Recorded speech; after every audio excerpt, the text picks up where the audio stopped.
I'm excited to see so many people here interested in haunted houses. I think that's sick. Alrighty.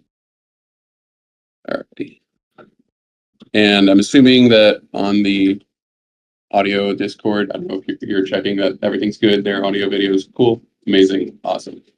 Okay, let's go ahead and get started. Let me put this here. Let me check my time. Fantastic. Okay. Hey guys. I'm Xander. I am a musician, poet, programmer, storyteller, liar, based in Brooklyn. I got my master's last year in music tech, which means that I am uniquely unqualified to talk about anything. I also, as a disclaimer, unlike many other talks, I don't have this isn't a review of a game or a story that I have produced. There's no MVP yet. This is kind of a vision, an idea. So what this puts all of you in is in the envious position of being able to shape the outcome of this project. I want people to talk to me afterwards. I don't want people to, you'll never be informed also, where you can submit ideas and help out. I think interactive fiction probably doesn't get much more interactive than that. But before we do all that, if you will indulge me for just a little bit, just a few minutes, and start with the scene. You don't have to. It was a dark and stormy night, as these things are always dark and stormy. That's kind of the old decrepit house looms over you like a hungry wolf, waiting for your next slip in good judgment to be voluntarily devoured. The wind feels cold and foreign, like an icy hand on your shoulders. You should have brought a raincoat. You should have brought someone with you. Actually, you really shouldn't have come here at all. But it was a 3-hour drive in the storm, and well, you're not going to leave without at least going inside, are you? You turn the corroded iron handle. It groans as if you were hurting it. The door, twice your height, slowly drapes open with ease, and the thick, fetid air trapped within the walls of this cursed place now ominously seep out around you. There's no staircase, as you might expect. Instead, at the end of the hallway, there's a door, half as large as the one you just swung open, already open, beckoning, and you swear you notice 5, 6 long fingers whisk away out of you in the doorway. Drenched in darkness, just out of reach. Somehow it doesn't surprise you when the door to the entrance slams behind you. You're too focused on the wrapping of the bony knuckles on the wall somewhere beyond the threshold. So, after about, say 5 minutes of looking around, you turn around and decide this was enough to justify that 3-hour drive, and you would take a 6-hour drive through the rain rather than another second here. The exit does not budge. You panic, whip around just quickly enough to see a pair of eyes disappear into the darkness. You run down the hallway and through the doorway in case there's a back door somewhere on the other side of the house. You have miscalculated its depths. Now, the eyes, the fingers, the breath, you realize the air in the house is breath now, not just old air, seem intent on revealing themselves in all their untimely horror to you, and you want none of it. Your blood runs cold as you hear the unmistakable revving of a chainsaw, and a figure watching you this whole time finally emerges, cackling, the filthy air now mixing with odor, and you suddenly make a horrifying realization. There's an extension cord in front of you, and the fog machine has just run out of fog. The room you're in is designed to look like a creepy hospital, which doesn't really make sense because this was supposed to be a mansion. The ominous D&D sounds playlist has just been interrupted by a Spotify commercial. The creature that has just approached you is a regular human, maybe late 20s, in costume and makeup. She can't get the chainsaw to start and yells, "Fuck," as the pull cord snaps back and hits her thumb. And the chainsaw, of course, has no chain. What happened? What went wrong here? Was there not enough blood and guts? Were you not being chased fast enough? Do we need higher production value, better actors, darker rooms? Should we shell out for Spotify Premium? What do you think? We'll take You can just yell stuff out. What would you have done? What would you add?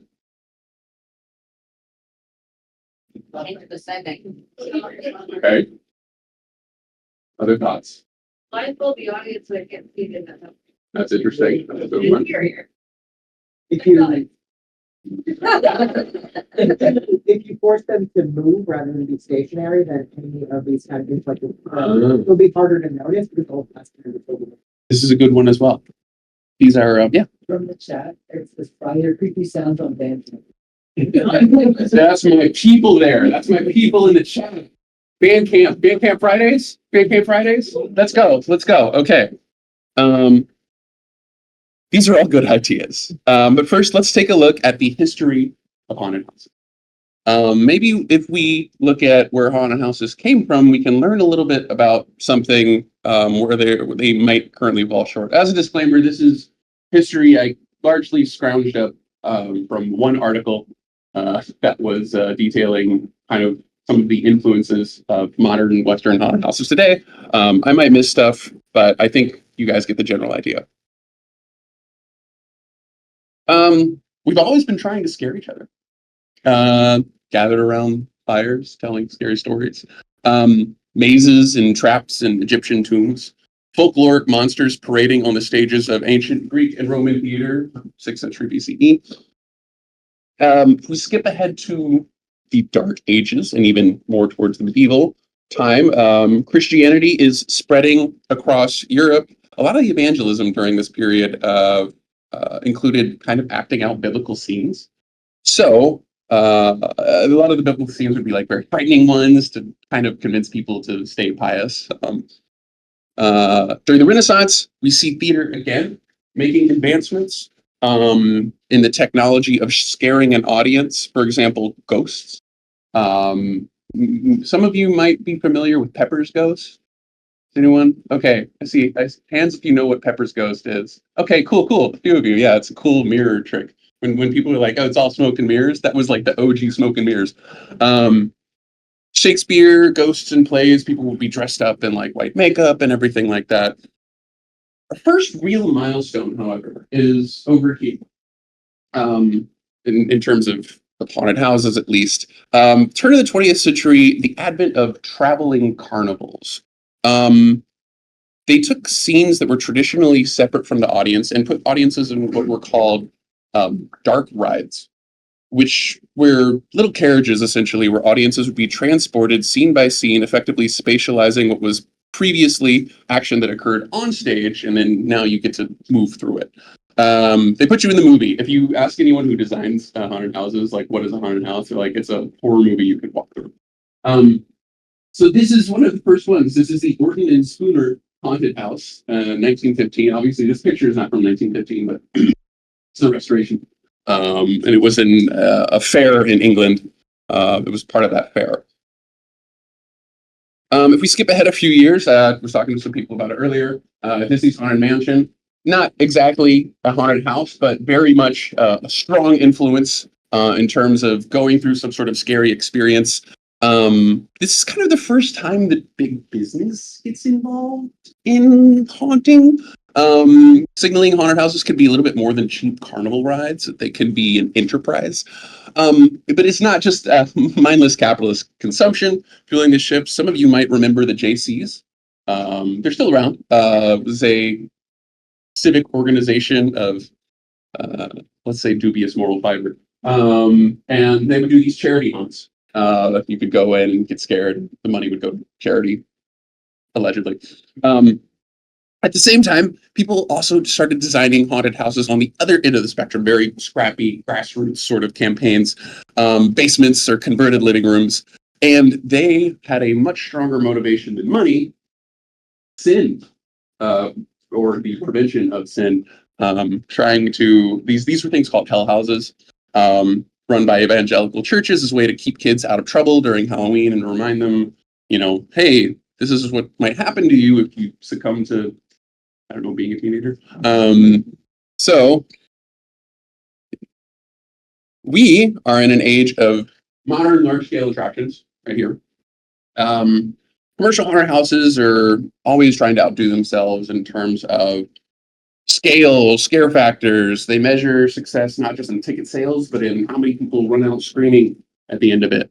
There's been a lot of innovation in this world, but they fail to fully engross and captivate the haunt goer. They kind of resort to these age-old, what I call external scare factors, like jump scares or simulated chases. So, again, what's the question here is, why do haunts fail to immerse their audiences? I think part of it has to do with focus on efforts of only one dimension of immersion, and failing to address the others. I'm not going to spend too much time on the specifics here, but I do just want to give people a framework to kind of understand what we're talking about here a little bit. This might look familiar to some of you. This is the Ermi and Myra SCI model. So it's a model of immersion that talks about you need to have your senses immersed.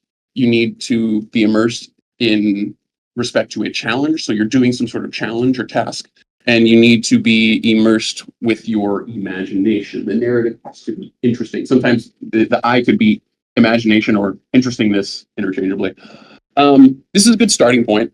I've been reading a lot, and some of the later authors, this is in 2005, so some of the later authors kind of point out that this does miss a few things. Like I believe Dominic Arsenal pointed out a couple of key aspects. Someone I went to school with recently published a paper called Conceptual Model of Immersive Experience. And this was released this year. I want to say like a few months ago. So it's very new. And I actually think it does a great job. It's very much draws on the work of the SCI model, but with a little bit more dimensions. So there is sensor motor. This is the original sense. This is physical presence. Then there is a social or shelf presence. And this can be that thing. Anyways, so social or self-presence can be like a fictional self or a fictional social presence. And then there's involvement. This is the challenge side. So a systemic involvement somehow in some environment. What do you notice looking at this graphic? Any thoughts? Just yell stuff out. Okay. It's almost like ripple coming out from the central thing. Okay, yes. I notice the plausibility aspect of it, and how it interacts with the sensory motor engagement. Yeah, for sure. Like something is plausible, like if it's tangible, it could be a little bit more plausible. That's a good one too. Yeah, these are also kind of like factors that I think encapsulate everything here. And there's, I guess, affinities in each of these terms to a certain area in the graph. I guess these are all good things. One thing I immediately notice is the context of haunted houses, that all the innovation really seems to be here, right? The innovation is, we got bigger scares. We want ambisonics, prosthetics, big fog machines. I don't know. They're very cool. They're very impressive. I like them. They fail to explore the other dimensions of immersion.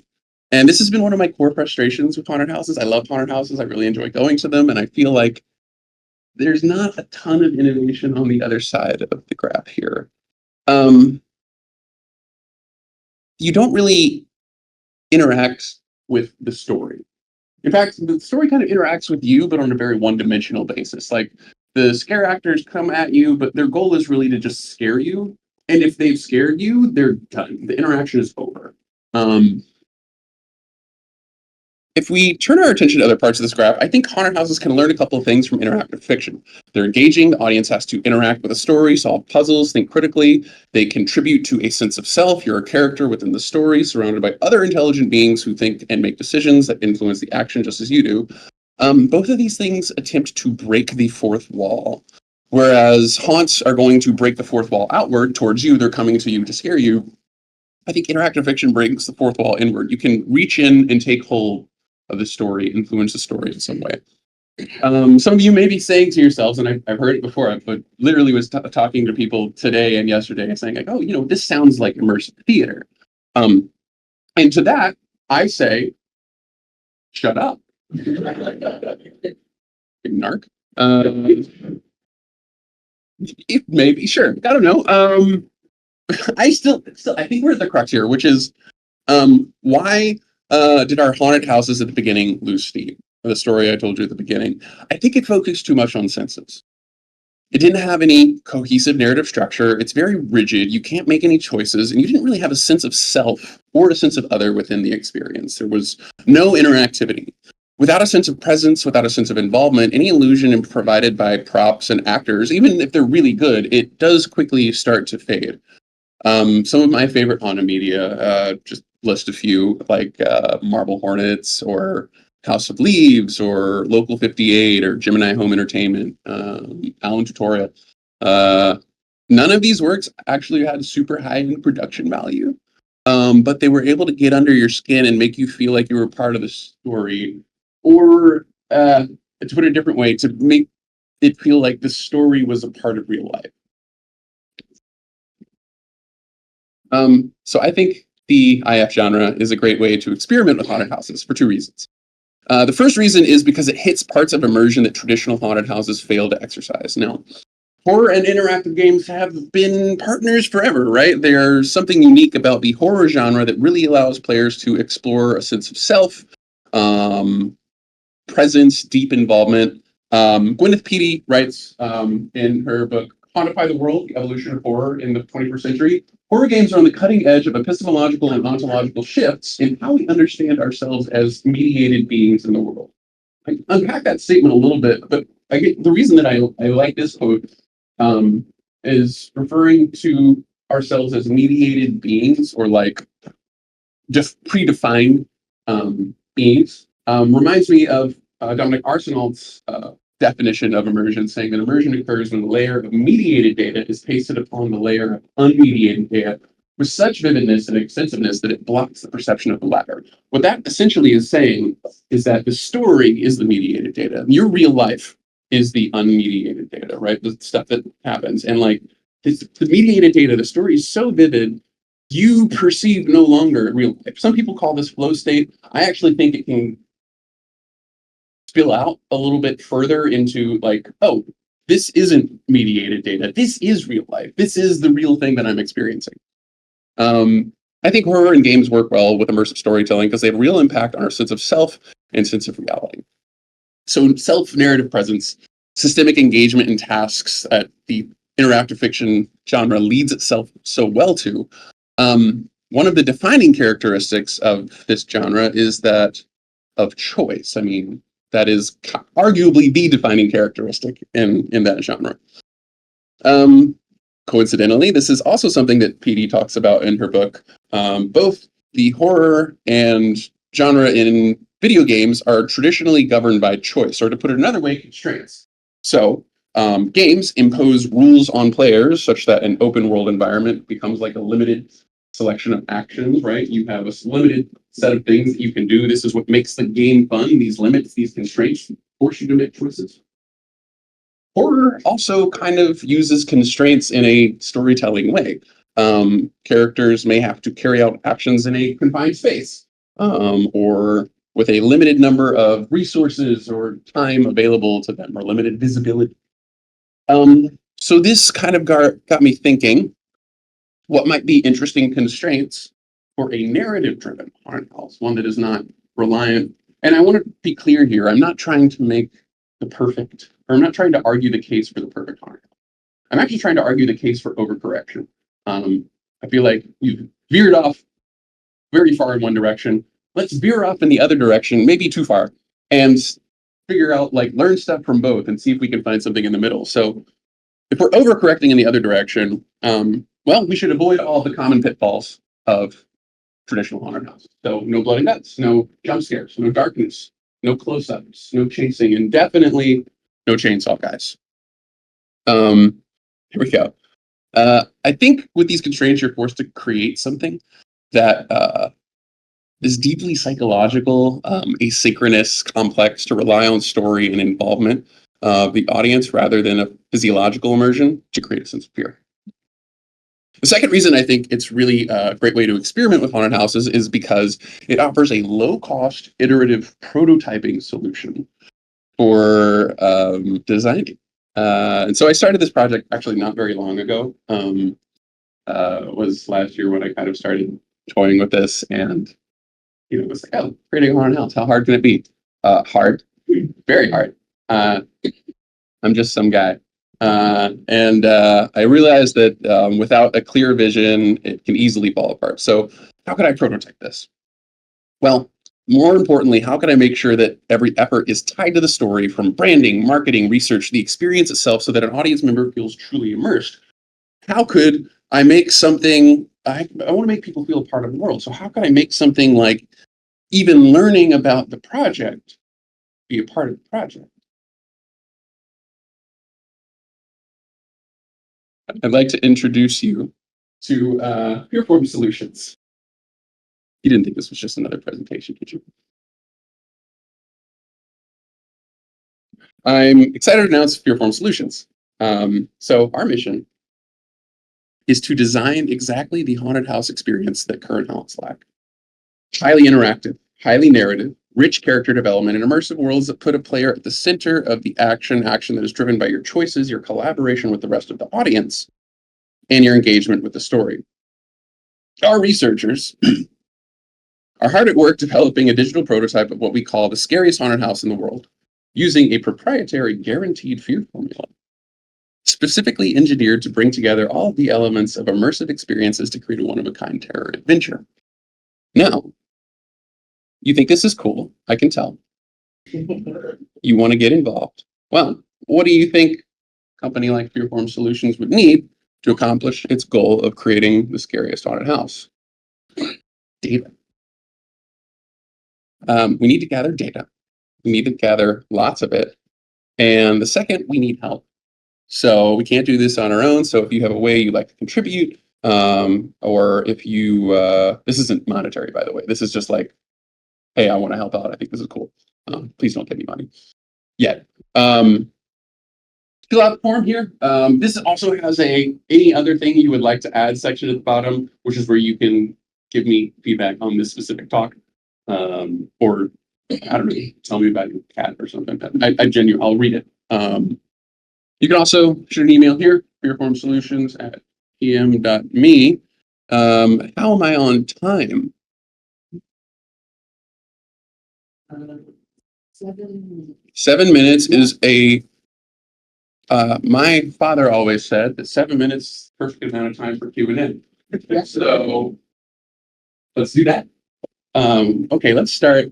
Oh, there's a lot here. Let's start with you. You ever attended a haunted house that you thought did better than the average haunted house in the regard that you're looking for? And if so, what did they do? Okay, so yes.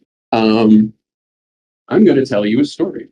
I went to a haunted house. I lived in San Francisco for about 5 years. I went to a haunted house in the Mission. I think the haunted house was produced by King.com. I didn't know any of this. I showed up wearing all black. People thought I was a security guard and gave me their tickets. It was weird. I also decided to get very high before I did this. And then I went alone. And so I was very much kind of disoriented the entire time. And I went in, I remember going in and I wanted to put my coat away. And so I went over to where the coat check was, and they're like, oh, no, it's not here. It's over at the front desk. So then I go to the front desk, and they're like, oh, no, the coat check isn't here. It's over there. I do this 5 times. I'm very confused. And I still have this memory of like this, what I want to say, like not trusting the rules you've been given.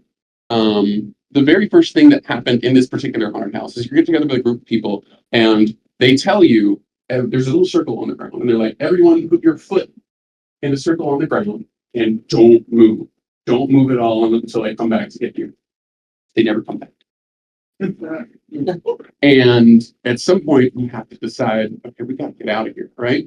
The other thing they tell you is you guys have to stay together. You must not split up. And then within like the first 10 minutes, someone grabs you and like separates you from the group. Now, I don't know if it had to do with other reasons or if it was genuinely the experience itself. But I just thought, rules and guidelines are a sense of safety and a sense of feeling like you're safe in a world in a space that's like designed to scare you, right? It's like as long as I follow the rules, as long as I put my foot, and as long as I can put my code away, as long as I stick with the group, all of these things, if I follow these things, I will be safe. And like the experience forced you to break the rules that the people you trusted to keep you safe were telling you to keep.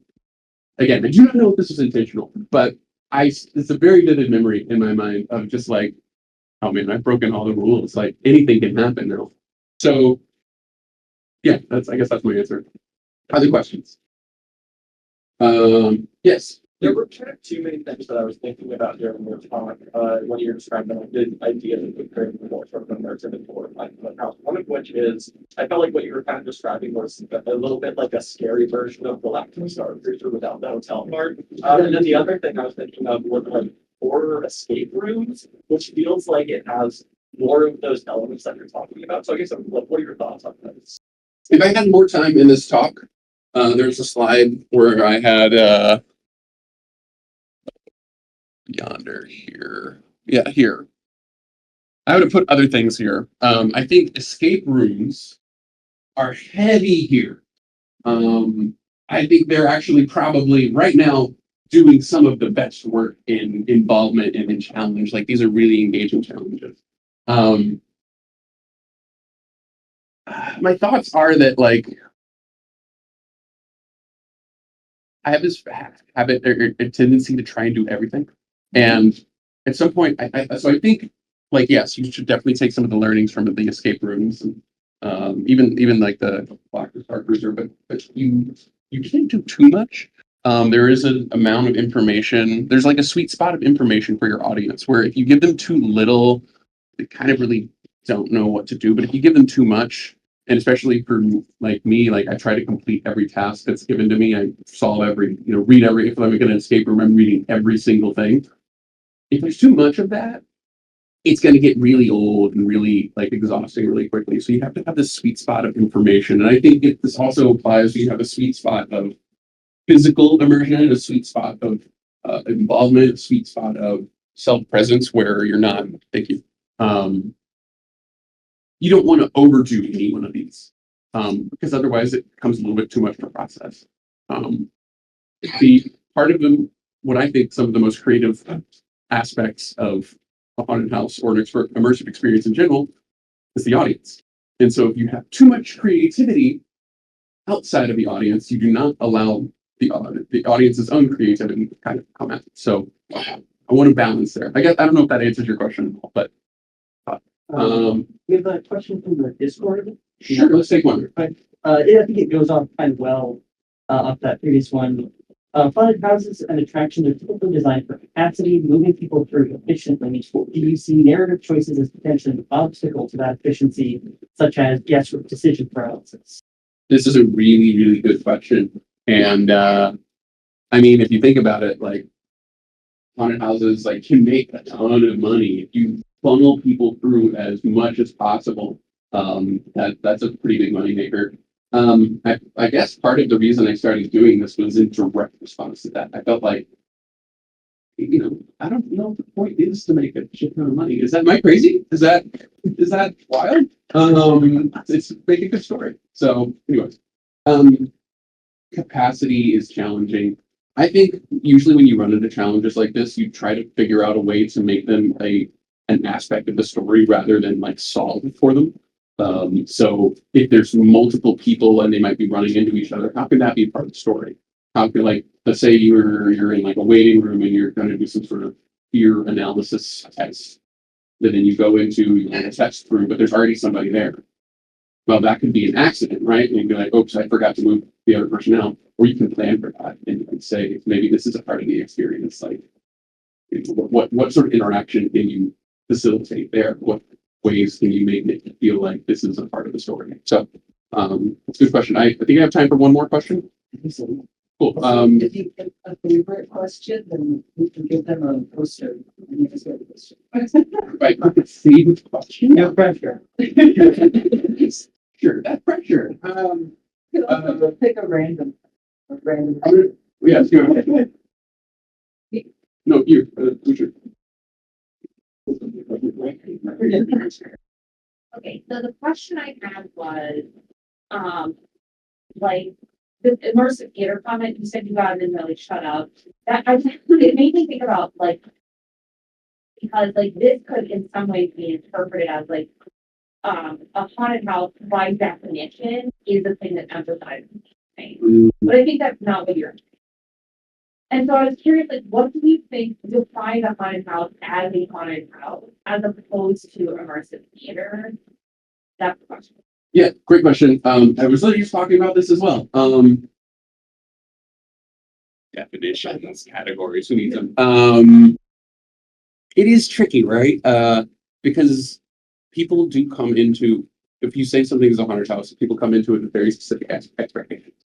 And I guess what I was saying earlier, before we started this talk, is I'm not as picky, like I'm not really worrying personally about categorizations. What I more want to do is take advantage of audience expectations. If I call something immersive theater, they have very different expectations for what they're going to get out of it than if I call something a haunted house. And expectations are incredibly valuable. People build stories. Like if I say something is a Harry Potter experience, well, okay, people kind of know what to expect. They know the world a little bit, right?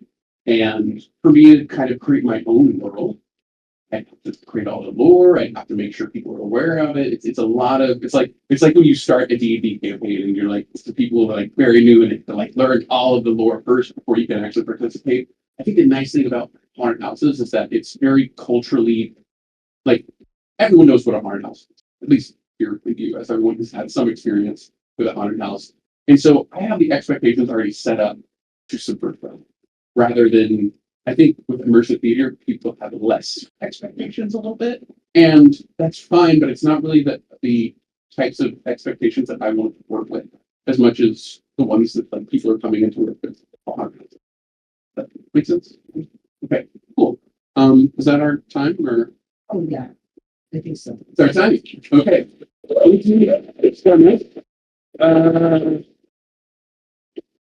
To do this, if you haven't done it already, go enjoy some other talks. Thank you guys for coming.